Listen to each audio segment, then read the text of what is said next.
This is episode 4 of the Wrong Fun podcast, dedicated to all things science fiction and fantasy. Welcome aboard. We've a long voyage ahead, so we've lined up the best entertainment money can buy. Let's welcome our hosts. Hailing from Oaks Colony, Sean, and from Broncoville Mining Colony, Allie. So sit down, strap in, and hold on while the captain fires the thrusters to maneuver the ship away from the station.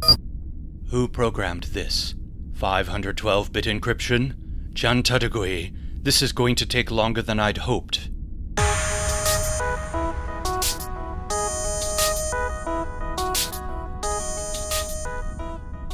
Welcome back to the Wrong Fun podcast. You're a wrong fan, and you're having wrong fun. I'm Sean. And I'm Allie. And together we're going to take you on a rocket ride in the science fiction and fantasy universe. So, Sean, did you do anything this week? What are you reading? Anything coming up?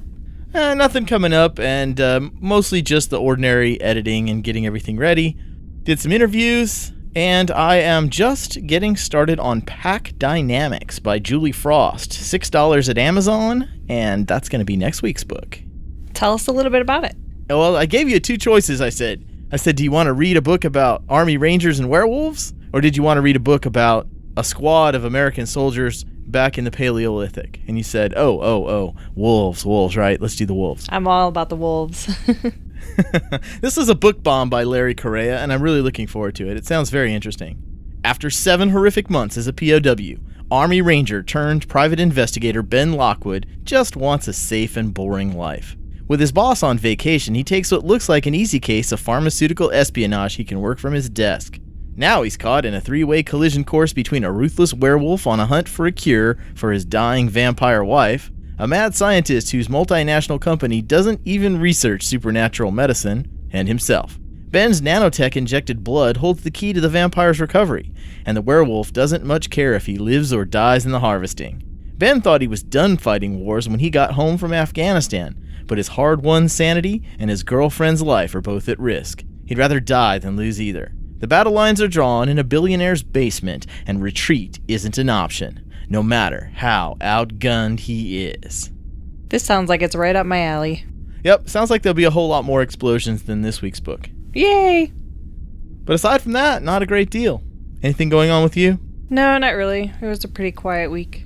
You're still fighting the lack of internets?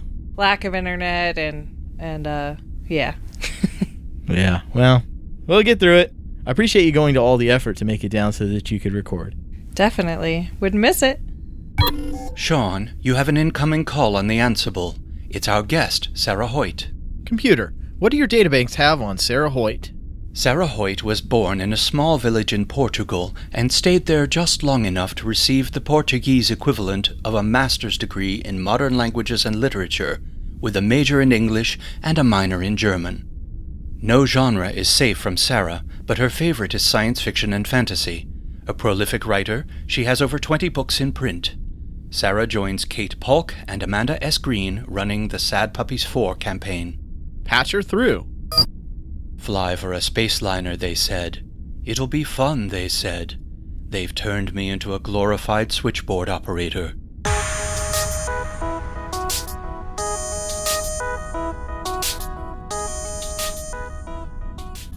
So welcome to the show, Sarah. Thank you. It'll be fun, I hope. Well, we've already spoken with Kate Polk, and she pointed out that the entire purpose of Sad Puppies 4 is to broaden the nomination and voting base. Why is it important that our listeners nominate and vote in the Hugo Awards? The people who opposed Sad Puppies kept going on about how they were defending literary integrity or whatever. But it's important because science fiction needs all the publicity it can get. It used to be a massive genre. In the 70s, print runs for a middle-aged book could be something like 40 or 50,000. If you had that now, you'd be a bestseller every time. The average print run for middle-aged is around 10,000 now. You can see this if you go to a bookstore and look at the bookshelves. Science fiction, just mentally eliminate everything that has been published over 15 years ago and everything that's not. And I'm not saying these are bad things, understand, but if you eliminate everything that is a game tie-in or a movie tie-in. I'm saying to eliminate them because science fiction didn't used to include them and it used to do quite well. Not because I think they're bad, but because, look at the volume that remains. It's pitiful. You'll have maybe a couple of shelves. It used to be a much more popular genre, even when I came to the States, and you'd have an entire bookshelf of science fiction fantasy. And we need Hugos to be, well, we don't need Hugos, but we need an award that signals, read this. It's going to be great. You'll enjoy it. It has to be something that appeals to the vast majority of fans that are interested in the genre. I mean, how is it possible at the same time that we've conquered movies and games, because how many of those don't have a science fiction fantasy theme, at the same time we've conquered the culture? Our print runs are going down. That doesn't make a lot of sense, does it? No, well, and part of this is because the science fiction establishment as a whole has a bias towards literary. And part of this comes from the fact that it's a small establishment with graduates from the liberal arts, and they want to signal to each other that they have high-class tastes, which means winning awards. And the awards have been going more and more literary. I can't remember when I picked up a Hugo. Well, yes, I can. I think Connie Willis won one of those. But I can't remember picking up a Hugo Award-winning book in the last 5 years, probably the last 10 years, and starting to read it and not going, oh, phooey, this reads like something that they would have assigned in college and that no one would have read otherwise. and it's, and then we have this amazing breakthroughs. You have to pay attention. This is wonderful. She uses only female pronouns. And you're sitting here holding your head and going, the provincialism, the unadulterated provincialism. Finnish has only one pronoun for humans. It's not male or female. It's one pronoun for humans. Portuguese, French, Italian, all the Latin languages, whether the pronoun's masculine, feminine, or what, is pretty much random. I mean, I was joking on my blog that, who the heck made plow feminine in Portuguese? But it is. I've often copied that old aphorism that the beauty of English, as opposed to, say, French, is that I don't have to be concerned with what the sex of a table is. Exactly. And, you feel a little intrusive and all. One of these days, I don't remember why, but I got on this run about how I was sexually harassing my hair, because hair is masculine. That's awful. But, it's in a language where objects have gender, people don't obsess about gender because it wouldn't pass the laugh test. We're just going to use female for everything. Okay, that sounds illiterate and retarded. But this was a big breakthrough in, first of all, there's the essential fact that it's science fiction. These days, robots, machines can be programmed. It's one of the things that's really easy for them to pick up with 99% accuracy. Both my kids abandoned the book on that principle. It's like, this is not even accurate to today's science. Did we lose like hundreds of thousands of years? I said, well, I think it's supposed to be cultural, but they just wouldn't come back to it. But beyond that, if you really want post-binary gender and you want all this stuff, you go to The Left Hand of Darkness. There was one, and I can't remember. I keep thinking it's Van Vogt's, but I think it's actually Asimov's, where they had 3 genders and they were energy beings. This is ground that has been covered over and over and over again, but all of a sudden this is the exciting new thing. It's like the few insiders control the awards have rampant amnesia. It's like I'm trapped in Groundhog Day. Well, I will say that I plowed all the way through Ancillary Sword, and I felt that she captured the clunky dialogue of a machine very well. Is that praise? Oh, you mean she didn't do that on purpose? Well, I hope she did it on purpose. Some years ago, I wrote a vampire book set in the time of the Three Musketeers. the publisher, for reasons known only to their psychiatrist, gave this historic book to a copy editor they were trying out, was doing it voluntarily to convince them to hire her. Halfway through reading like the first chapter, I started pounding on my desk with both fists, and I wasn't even aware I was doing it. My son comes running into my office, looks at me and said, "Mom, are you having a heart attack?" And part of this, I had the occasional word or part of a phrase, usually swearing, in French. The copy editor kept translating the entire sentence using Google Translator, I think. And, French is my second language, and she was correcting me. And then she went through a part where she got very mad at me because I had made up names, first names for the Three Musketeers. Didn't I know their names or blah, blah, blah, blah, blah? And I'm going, no, that's the name of a movie that a movie in the 20s assigned to them. Dumas only named one, Aramis. His first name is René, so I was stuck with that. But I've read that book, well, I've read several editions of that book until it fell apart, and he doesn't name any of them. So this is the same sort of thing. There is a point, yes, machines speaking would have clunky dialogue, but there is a point at which you have to go, wait, I'm inflicting this on readers, which is what I put on the side as a note to the copy editor. Because she's like, if you're going to do that, you should have the entire sentence in French, because that's authentic. Oh, Lord. Yes, but then I would have the entire book in French to be really authentic, and that would be really a barrier to American readers. It would. So, the opposition is angry that Brad Torgeson, in their words, proposed a slate of nominations. Ampersand at Alias a Blog, referring to Sad Puppies 4, says, "Don't be fooled. Kate Paulk's kinder, gentler Sad Puppy slate is still a slate." Why are they so bent out of shape about this, and why are slates so evil?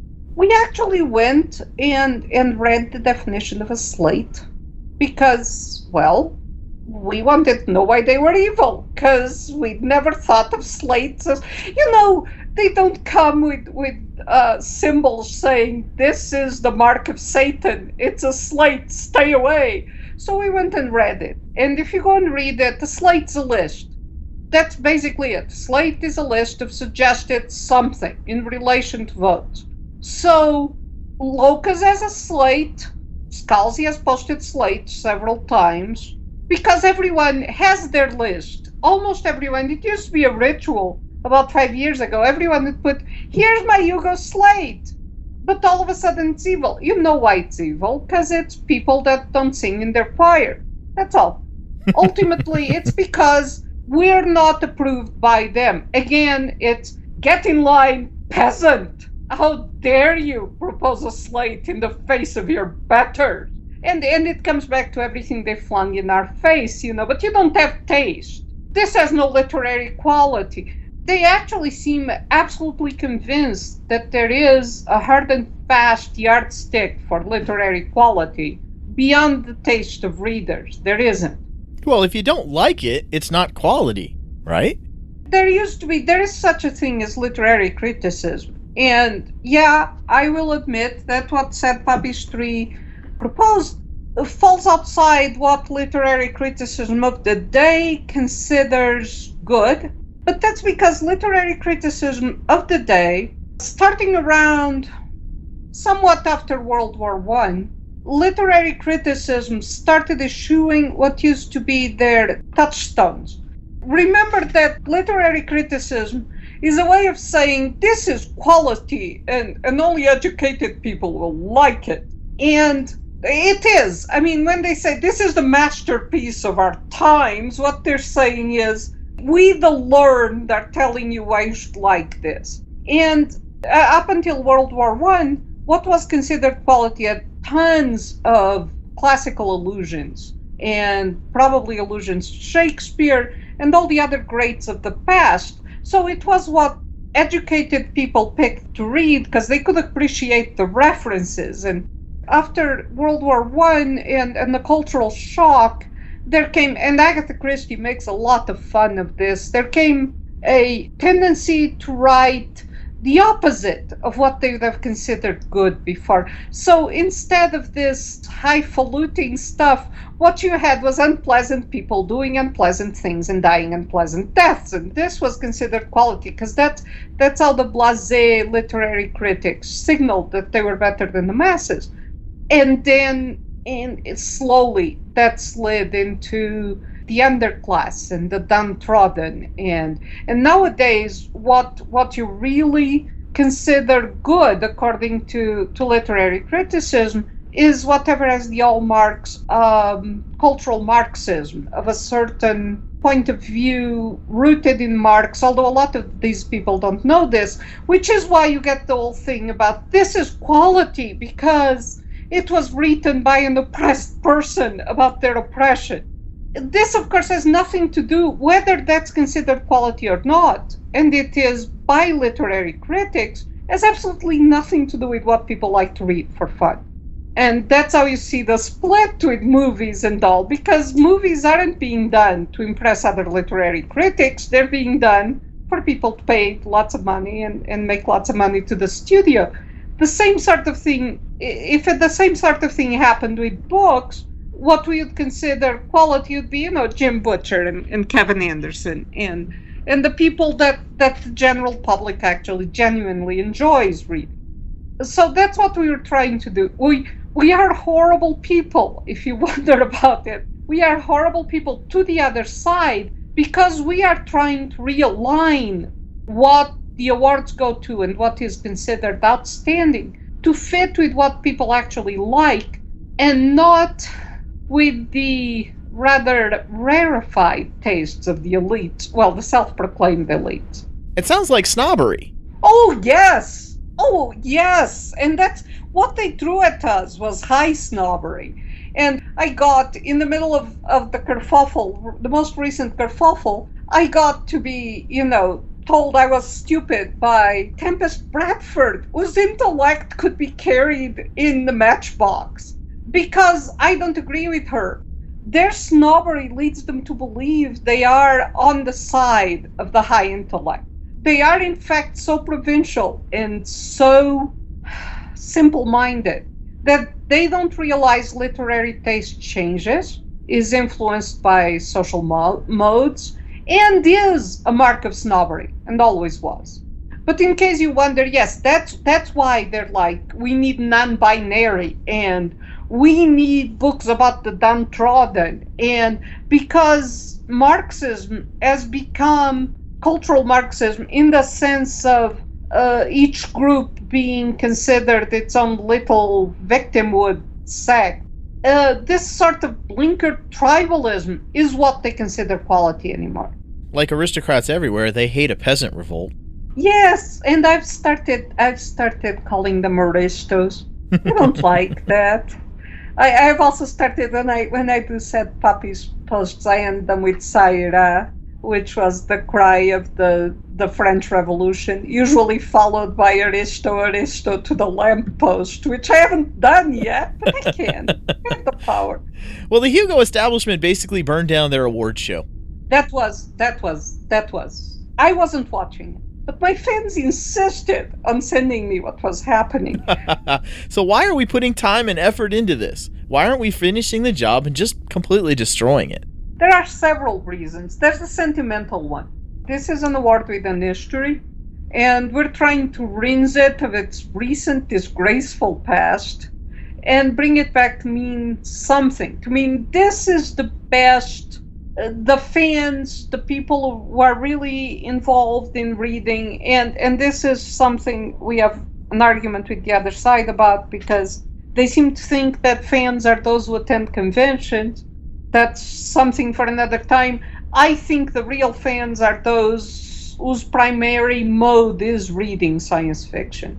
I mean, for literary awards, if this were a game award, it would be for people who genuinely play science fiction. But people who read science fiction, it's their primary mode of entertainment, or at least their primary mode of interfacing with the memes. These people should be able to pick the things they like, which means bringing more of them in. If Kate is right, and we can somehow bring a lot more fans in.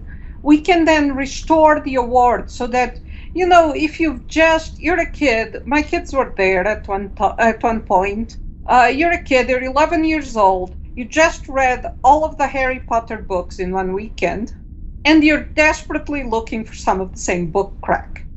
You go to the bookstore, although these days, you go to Amazon, and you see this book with a big thing saying, award winner, Hugo award winner. Hugo is a popular award. It's supposed to be the majority of readers voting for this. And you go, oh, this must be good stuff. And you pick it up and you open it. We don't want that young, fresh-faced proto-science fiction reader to open it and go, oh my lord, this is boring. I guess it was just Harry Potter that was fun.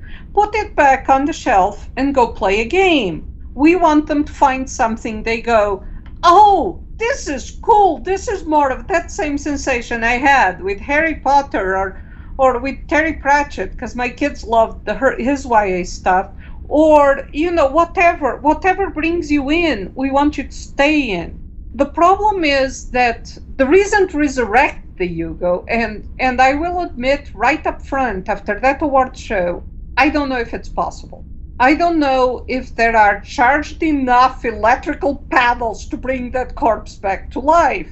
However, if we can do it, the reason the Hugos is important is because distributors know it. People who have never heard of science fiction in other ways, you can tell them, this is a Hugo Award. And they'll go, and what the heck is that? And you say, well, Heinlein won it. And by the way, one of the things that I've found which must drive the establishment insane, because they've decided they hate Heinlein, is that if I'm talking to someone who says, oh, I don't really read science fiction, inevitably the next sentence is, I used to read Robert A. Heinlein, but then I just sort of wandered off. Mm-hmm. He had a great penetration in the people who otherwise aren't involved in the field. So, we want to be able to say, Heinlein won this award. And people go, oh, okay, I'll try it out. The other part of this is that when it comes to the takeover of, it's not even the left. I have friends who are on the left and who aren't crazy like this. This is the academic left. And the takeover of science fiction by the academic left, who are a very small, very provincial, very ignorant establishment, is that they took over all the symbols. This is what they do. They take over an institution that has been established. They take over a brand that's there. They take over. And this is how we end up with mainstream publications inviting Arthur Chu to discourse on the Hugo, or they go to Scalzi, or they go to Cameron Hurley, or the author of the most psychedelically bizarre essay in the universe, or they go to any of these people because they won the award, and the award itself confers legitimacy on them. By the way, that's part of the reason they hate us, because with indie, they know a lot of us are outselling them. One of the things that amused Amanda no end was comparing her numbers on her indie fantasy novel to some of these people who are getting all the push, and she's going to Amazon going, oh, I'm kicking their butt. And hers is indie. And there is no support except her and their friends. They know that. They know that because, when I was keeping quiet and listening, they were all panicking over falling print runs and falling advances and running around like chickens with their heads cut off, not knowing if they would have a job in 5 or 10 years. But they still have the award.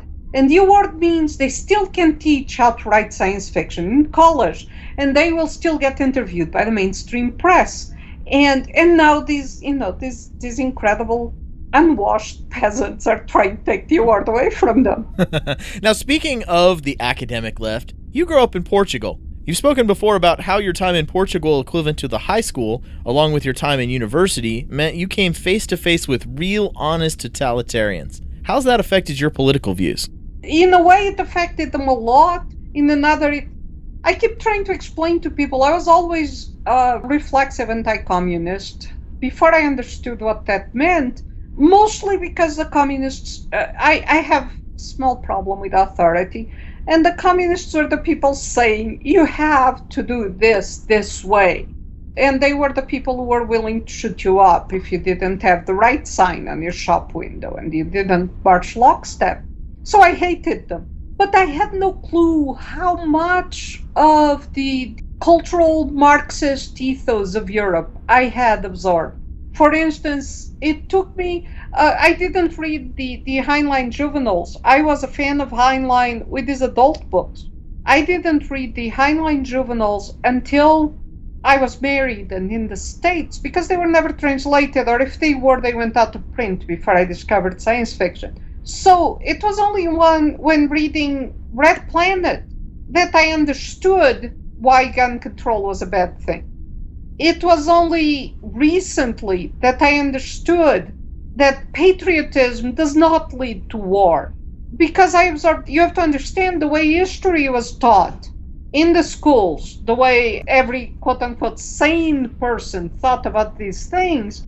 Patriotism leads to jingoism, leads to war, was an axiom. You see that in Pratchett's writing, and if you talk long enough to anyone from Europe, you'll see that too. And I was completely unaware of that. It just went in under my radar. It seems to me that they have a very different definition of what patriotism is. Not really. It's just it was what they attached to from the entire Nazi fiasco was the patriotism. They just decided that any show of patriotism was evil, and that it was evil. I do wonder how much of that was Soviet agitprop. Yeah. Because the big difference between the Nazis, who were national socialists, and the communists, who were international socialists, it was exactly that, the national versus international. And of course, they weren't international socialists, unless you consider internationalism Russian, because you were taught a reverence for Russia and Russian ideas and Russian, which leads to one of my favorite stories of waiting in line. We had matriculation. You had to show up in person to matriculate for college. And I was in line. It was all in one day. And they had these gigantic lines and someone up there doing the actual registration. You had very few electives. In Portugal, you don't have electives until your third year in college, and then it's very limited. And I was waiting in line behind this gentleman. They had the offbeat languages, and I was in line to register for Swedish. He was in line to register for Russian. And when he got up front, he told the lady, it was actually a philosophy major, but he wanted to register for Russian so that he could read Karl Marx in the original Russian. At which point I started laughing so hard that I think the entire process. But they have a certain devotion. They had a devotion for Russia.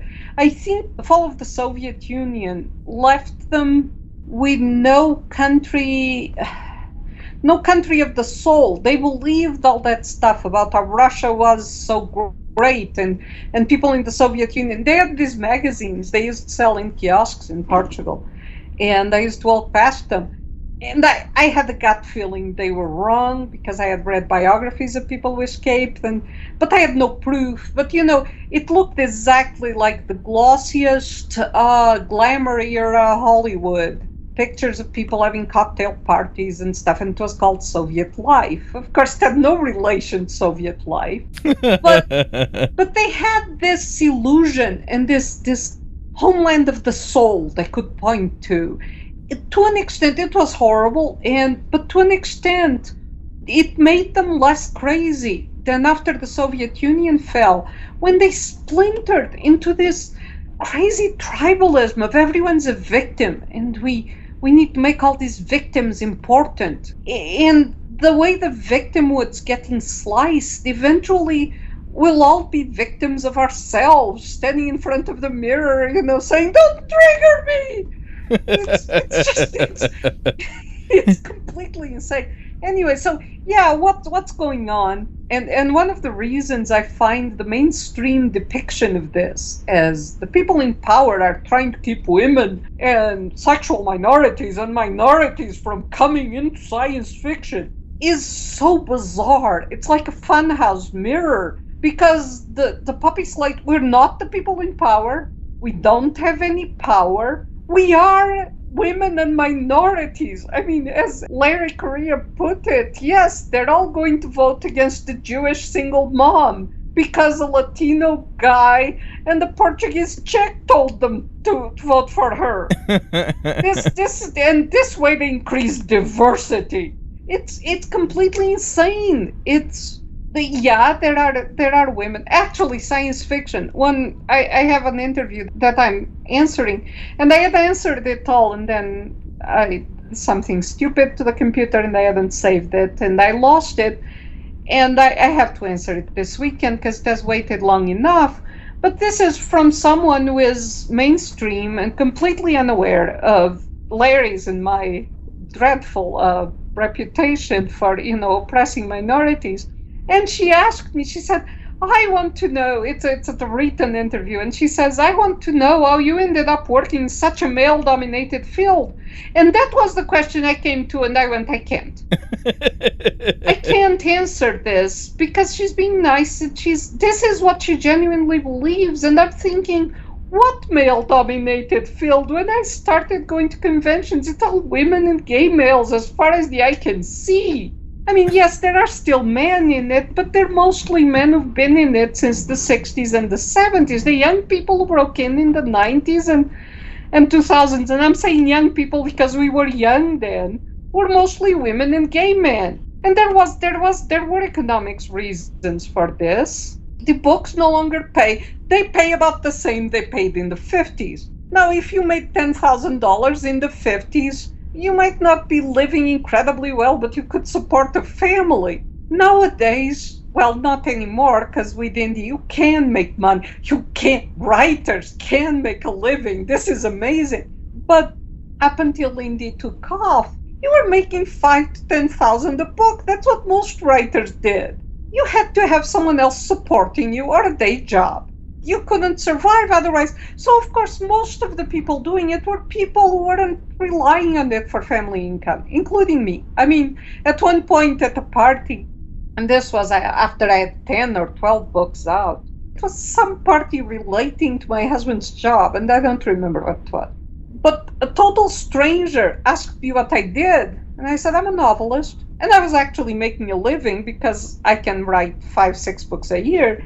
But that's because I don't have a life. I mean, sometimes I take my birthday off. But I'm at a party and this guy asks what I do for a living. And I said, I'm a novelist. And he said, so what you're saying is you're a housewife who says she's a writer to sound more important. And I said, no, I'm a novelist who is making, what I make as a lecturer at a community college, which is what I did before that. And he just sort of looked at me. But it's basically a lot of the people were doing just that. Not so much with being housewives. A lot of the field are lecturers in college.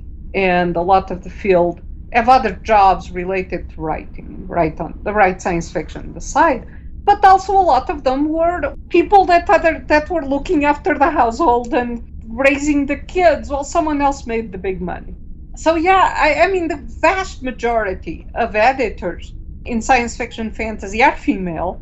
The vast majority of writers are female. But it's supposedly a male-dominated field. It's mind-boggling. So one of our previous guests, your friend Eric S. Raymond, said, it's not really a political argument at all. It's an argument over genres. But politics matter, don't they? How have your politics, which lean pretty far libertarian, affected how you're treated in publishing circles? They didn't. Well, maybe they did, but if they did, it wasn't through... How do I put this? I wasn't open about my politics while it mattered, and right now I'm not listening to what they're saying about me, and I don't care because they can't affect my career. But how do I put this? You can't avoid noticing that the people who make the right noises get promoted faster. In fact, it got to such a point that when I saw a young writer come out the gate and get the New York Times reviews and the push and the promo and the ads, I'd go, communist? And 99% of the time, they were actually self-admitted communists or socialists, or because it's become a mark, as I said, they correlate excellence with Marxist markers. Now, Eric is right to an extent because Marxism is the culture of the elites. And a lot of the people playing in science fiction actually want to be mainstream writers. They want to be literary and elite. One of Larry Correa's specific arguments against the current crop of people choosing the Hugo winners is they're more interested in boring message fiction than they are in actual science fiction and fantasy. Of course, because those are the marks of, I am a deep thinker. I agree with everyone else and what they taught me in college. So we get message fiction. And yes, it's pretty boring, particularly because they're very afraid of making unapproved comments or having an unapproved message. And they turn on each other, by the way, which is one of the funniest things ever. The whole fiasco of Requires Hate was her engaging in Marxist criticism of people on that side and saying, you are insufficiently feminist and you're hurting the cause or whatever. The whole thing makes it so ritualized and so that you can start reading the book, and I'm sure you've experienced this because we all have. You read whatever the characteristics of the character are, and you know exactly how he or she is going to end up. You know the good people are not because of what they do, but because of their innate characteristics. And because of whatever the fad is, the most recent fad, of course, is non-binary gender. And I'm really upset because I was going to write, I have a couple of novels, and I was going to write them under deep cover and troll them. But I'm afraid that they're actually too good to be published under deep cover, so they will probably be published normally, and I'll get denounced as a horrible person who writes non-binary gender. You've proposed something called human wave science fiction. What distinguishes that from what we're used to seeing at the Hugo Awards? I want people to dare to write things that matter and that are interesting, and that I want people to dare to write fiction in which humans are the good guys, which, if you think about recent science fiction books portraying humanity as good. I mean, why is it that the aliens have to come and teach us morals or whatever? Why can't we go and teach it to the aliens? What makes the aliens so special? They're not angels, they're aliens. Human Wave is human positive, it's character positive, it's story positive. I have read this topic. There was a heated argument over whether Cold Equations was Human Wave or not. It's one of my favorite short stories, and one of those that I consider maybe one of the 3 best short stories in science fiction. And they were going, but she dies at the end. How is that Human Wave? And I said, well, yes, she dies at the end so that the pilot can deliver medicine to a planet, and she more or less acquiesces with this in the end. It's her only choice. But the characters are profoundly human. They did things for profoundly human reasons, and they're caught in a horrible situation, and the bad end is built in. Now, I know, everyone in aeronautics and all goes, no, it's a horrible story because you always have give for these situations and blah, blah. It's like, yeah, okay, but that's how it could be if we were really tight for fuel and all that. So, there is a reason for the horrible thing that happens. It doesn't happen because humans are horrible and then you die. It doesn't happen. There is one of Dish's novels that, if you mention it, and I can't remember the name because I think I have excised it from my memory. Because if you mention it, Charlie Martin, you have to sort of jump back out of arm reach because he starts waving his arms around and telling you how furious the ending made him. Because the character struggles and goes through horrible stuff, and finally, on the moment of his triumph, out of nowhere, unannounced, the character comes and kills him just because it can't be allowed to end well. What a horrible ending. Yes, but this was acclaimed, and you see this a lot. You see things set up so that in the end, horrible things happen and then you die. What we're objecting to is not bad endings in themselves. It's a sort of a low-grade patina of hopelessness that attaches to these works. There's no point trying, everything will end badly. Sabrina Chase on my blog gave a perfect definition of human wave versus non-human wave. Non-human wave is when the guy is fighting for something desperately, or the girl, or the bisexual alien, we don't care, is fighting for some cause that this creature believes in deeply and is charging ahead.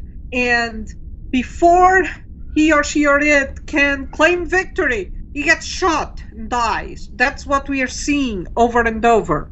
Human wave is when the guy or girl or it behind this creature picks up what you are doing and carries on. That's human wave.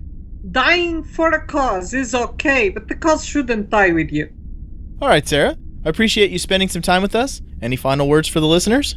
Yeah, whether you agree with Sad Puppies or not, whether you agree with the as yet non-existent list, it's not a freaking slate, or not, whether Kate manages to get the other side mad enough that it convinces hundreds of thousands of people to vote, you should be nominating the books you truly enjoyed. You shouldn't be nominating them to sound smart or enlightened, or you should be nominating them because you enjoyed them and you want to share your joy with other people.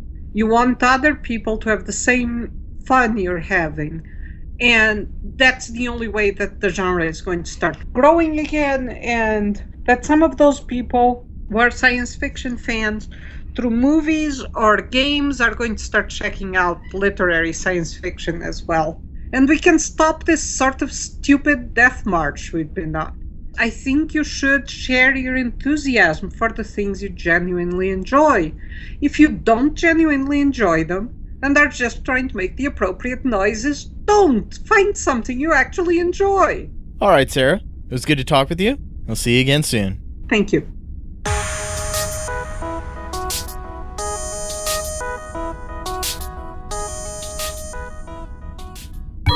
You can find more from Sarah at accordingtohoyt.com.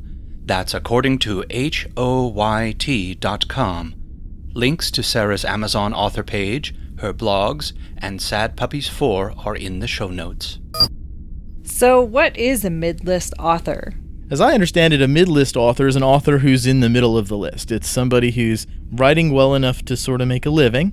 Not necessarily make a living, but not necessarily be wealthy either. There's a range. Okay. And a solid mid-list author used to have a 50,000 book print run, and now they're only running 10,000. According to our first guest, Ken Burnside, he said there was some tax law changes that meant that books that were kept in inventory were treated as inventory for tax purposes, and that caused them to lower the print runs. But there's also this whole lack of people actually buying the books themselves. I think ebooks probably have a little bit to do with it too. Ebooks is only the last couple of years. It was falling long before ebooks showed up. Oh, okay. So what was it that she called the aristocrats? I didn't quite catch it. Don't feel bad. I had to look it up. I'm pretty sure she's referring to that, quote, famous revolutionary song, because I'm American. I know very little about the French Revolution. But the famous French revolutionary song, Ça ira, which I am certain that I just butchered the pronunciation of that.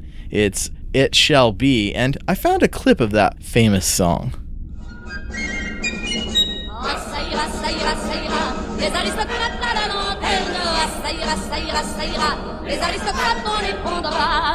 So basically that's the aristocrats, we're going to hang them.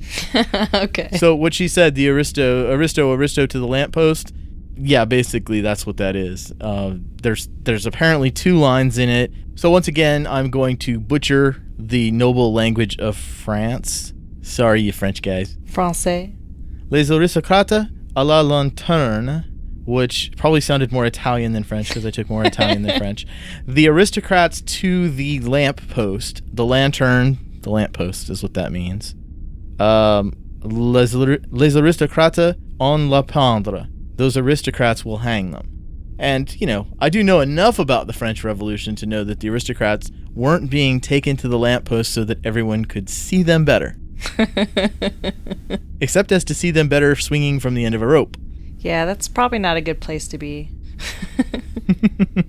Well, I agree with her that we should definitely be nominating the works that we like and enjoy as opposed to, yeah.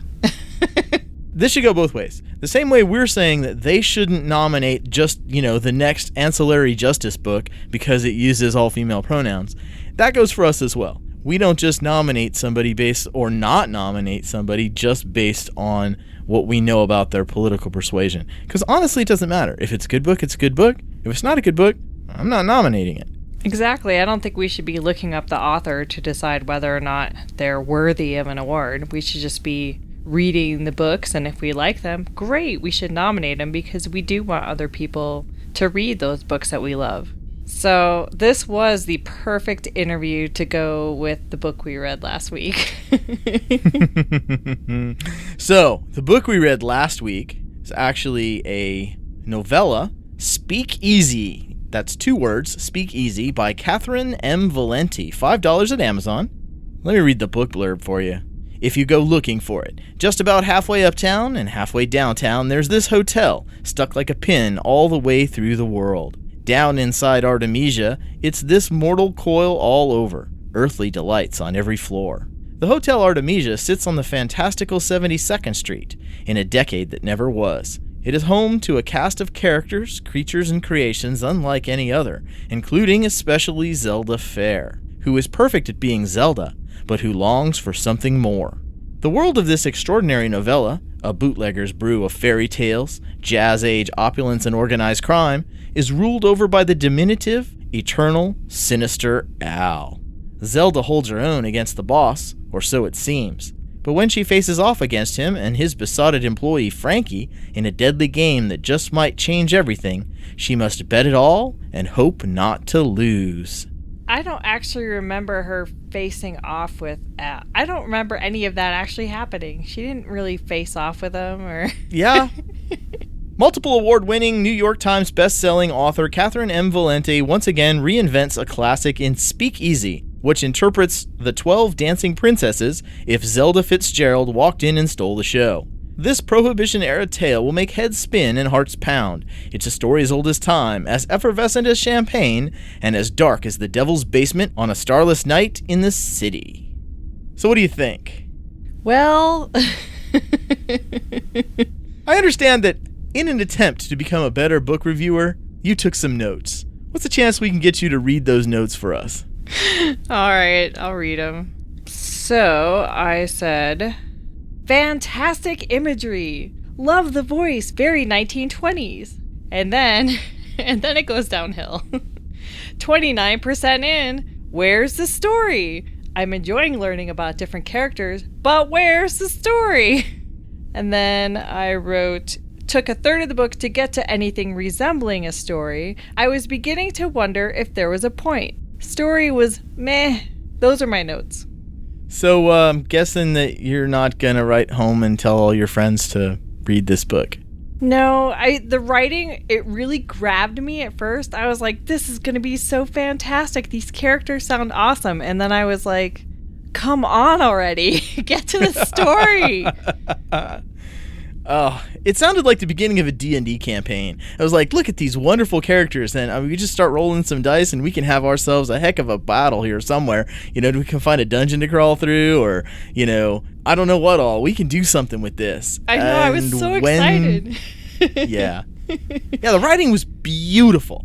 The plot was missing, basically, pretty much entirely. Yeah, and going back and looking at the blurb, none of this happened. And I didn't realize at first. I didn't realize that it was Al Capone. It's not Al Capone. Yeah, she said it is Al Capone. It's supposed to be Al Capone. But, well, it's yeah. Al Capone, but it's also not Al Capone. Yeah. If you know what I mean, and I think you do. On my part, in an attempt to try to be a better book reviewer, I decided to look up something on what sort of elements you have to have in a story, right? Because I remember high school English class. They told you these are the things you have to have in a story, right? So I looked it up, and helpfully there are all kinds of people who tell you exactly what you need for a story. And you need 5 things: characters, setting, plot, conflict, and resolution. Yep. So, I think we should take those in order. Characters. Do you believe that the characters were well fleshed out and more than just cardboard cutouts? I don't think anyone could flesh them out more than she did. I mean, she gave us so much detail about the characters. And she did it in such an interesting way. She didn't just list off, what they were about, what sort of characteristics they had. It wasn't just a flat description. It was a lot of description of how they revealed their characters in the actions that had happened in the previous, and some cases in the future. And I like that instead of doing chapters, she did room numbers. That was kind of cool. I didn't get the point of it. I just like whatever. But yeah, it was super well described, and it was beautifully described. I mean, absolutely wonderfully described. Just like, wow, that's really amazing. Including the characters that didn't have anything to do with anything, which was almost all of the characters, to be honest. It was this enormous number of characters that you just wanted somebody to write down in a source book somewhere, and you could play them. Maybe we could have a great big role-playing adventure in this world that she's created, but that's, basically all she's done is give us a source book. It reminds me of when you read really big books, they have that glossary in the back with the names of the characters and, give you kind of terms that you can flip. What is he talking about? Let me flip to the end and see. It reminded me of that, but a lot more detail. Oh, yeah. Incredible detail. And I really, all snark aside, I really do appreciate the way it was described. It wasn't just a, hey, this is what they are. It was, this is how their character was revealed. Oh, yeah. And she did a stunning job with the characters. They were fantastic, but there was no story. Well, we haven't got to that yet. So in the characters, we should give her 5 out of 5 for description of the characters and interesting characters and characters you could possibly, at some point, had they actually done anything, cared about. Exactly. She should write a full novel with all the characters and give us a story, and she did a great job at that. I think she should pick 3 and do an actual story, and then them. pick 3 more and do an actual story. She'd be writing in this universe forever because, wow, they're all very interesting. Yeah. So, setting. So, it was a hotel, and you got that it was a hotel, and you know a lot about the hotel. There's kind of everything in the hotel, but it seemed like the hotel was in multiple universes. There was an alternate dimension kind of feel to it. Mm-hmm. So, which I think was intentional. Yeah. I don't think it's much of a spoiler for us to tell you that it wasn't all in this universe, because that's basically what they tell you in the book blurb. Yeah. So she definitely got the setting was down. I definitely got a feel for the hotel and a feel for the rooms and how everything worked. That was cool. And she kind of described the hotel in the same way she described the characters, in a lot of very interesting detail, in a lot of very interesting ways. Mm-hmm. So again, she could write chapters and chapters worth of source book material for this universe just out of what she put in this novella. So it was very well done. So I think we should also give her 5 out of 5 for setting. Yep. Then we get to the problematic parts. Plot. Yeah. What plot? She didn't really have a plot for at least the first half of the book. They're really... I figured out, I went back and looked, it was about 33% of the way through the book, according to my Kindle app. So I got to about 33% of the book before she even started telling the story and started telling the whole plot of the book. And then she didn't really go anywhere with it. Right. Nothing really happened. Yeah. You kept waiting for something to happen. It was kind of flat. It felt like she had all of this character and this very interesting setting, and she didn't do anything with it. I know, it's almost like she ran out of steam or something. Like she built up all the stuff and then she just didn't have anywhere to go with it. She just kind of... Right. It just That's kind of where flat. I think with it, yeah. Yeah. Now, conflict. Kinda no conflict either. I mean, you could understand that there were people that rubbed each other the wrong way. They didn't work well with each other. But there wasn't much in the way of conflict. There was something that had to happen, and it did happen, and we're not going to give it away to you in case you want to go read it, as unlikely as that sounds. But there was nothing that said, hey, this is going to drive the plot, because there was very little plot. Yeah, there wasn't a lot of conflict. There were 3 characters that actually mattered, and it's almost like they just had a conversation. They didn't really do anything. Yeah, they're like, okay, whatever. We'll just sit here and talk, and that's pretty much all it's going to be. Yeah. And then the resolution, if there's not much conflict, there's not much resolution, is there? I don't think there even really wasn't a resolution to it. Wasn't much conflict, so there can't be much resolution. Yeah. I don't even know. It kind of felt like there was no ending. Like it just kind of fell off. It was flat. The whole thing was kind of flat after we got past oh my God, these characters sound amazing. Yeah. I think, it ended, and it ended sort of in a sensible way. Yeah. But it wasn't satisfying. It's kind of like eating an entire meal out of cake frosting. I mean, that's great. It tastes great. It tastes wonderful, but it doesn't really satisfy you. No, not really. My final verdict on it is it's amazing how words can soar right off the page when they're unencumbered by things like plot. And going back to the interview, based on the criteria that she said for what you'd be required to read in high school or what these days they've been considering award winning, I suspect that it'll be nominated. Wouldn't surprise me. So the book is Speakeasy, that's 2 words, by Catherine M. Valenti. It's $5 for Kindle on Amazon.com. The link is in the show notes if you decide that you want to read it, even though we really dislike it. That's a really sad thing. We would like you to buy the things that we have linked because we get a little bit of advertising for that. We get a little bit of Amazon money, but I'm not really recommending you help us out by buying this book that you probably won't like. It was short. It wasn't really long. And, the characters are great to read about, but it just kind of blah after that. Yeah. If you want an example of some really stunning character writing and just how to present characters, definitely read it because it is so different than what I'm used to seeing and was so interesting how they were described that maybe if you're a writer, maybe you can do some of the same things she did. Yeah. Just make sure you add a plot. And I'm definitely still leaning towards the Lois McMaster Bujold novella that we read. I'm leaning towards that for Penrick's Demon. I would definitely go for that over this. Penrick's Demon over Speakeasy. Even if I hadn't read another novella at all, I would not recommend this. Yeah. So, the Wrong Fun podcast runs on your donations. We count on you to donate or subscribe to cover our server costs and our book and equipment expenses. Making a podcast is a lot of fun, but it's not cheap. Please consider making a donation or subscribing. Go to wrongfun.com and click on the PayPal link. You can make a one-time donation of any amount or subscribe for as little as $2 a month. That doesn't sound like much, but we pay our server costs monthly. It's a tiny amount from you, but it's a giant help for us. Thanks for joining us on this voyage. Music courtesy of Simplify Recordings.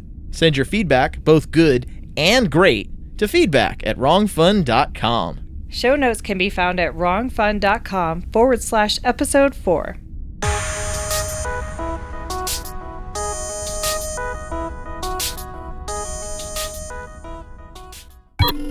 The captain has locked onto the station and turned off the fasten safety restraint sign, and you are free to move about the cabin. We hope you've enjoyed your journey with us on the Wrong Fun podcast. Don't forget to like and share the Wrong Fun podcast on Facebook. And if you've booked your travel today through iTunes, make sure to leave us a glowing 5-star review. And remember, this show is powered entirely by your donations. See our website at wrongfun.com for details. This is a URS production. Random noise.